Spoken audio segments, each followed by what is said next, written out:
Let's kick off this explainer on music's smallest, most fascinating little step, the augmented unison. So, are C sharp and D flat literally the exact same note? On a piano, sure. Theoretically, no way. That's the acoustic paradox. They sound totally identical to us, but their spelling tells a completely different story. Basically, an augmented unison is just a half step between two notes that share the exact same letter.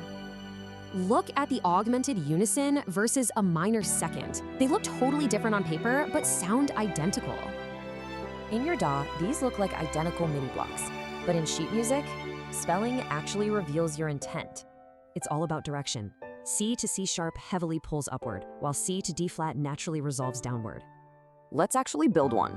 Just take a perfect unison, raise that top note chromatically, and boom, you've augmented it. Get this, in older historical tuning systems, these two intervals literally sounded physically different to the ear. In just intonation, the augmented unison was mathematically narrower. This created this incredibly tense upward melodic pull.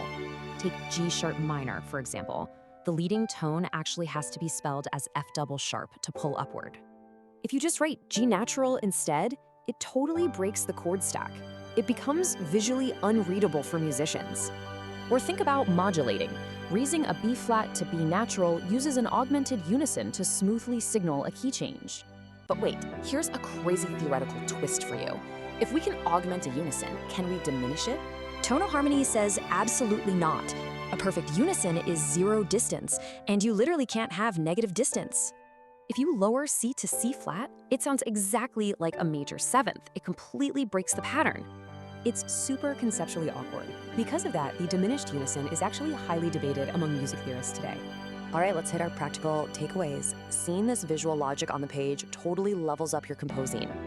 When you're writing, ask yourself, is this note moving chromatically within its own pitch class or somewhere new? Honestly, getting this right perfectly bridges the gap between basic digital beat making and true expressive musical fluency. So I'll leave you with this. Does your digital piano roll really tell the whole musical story?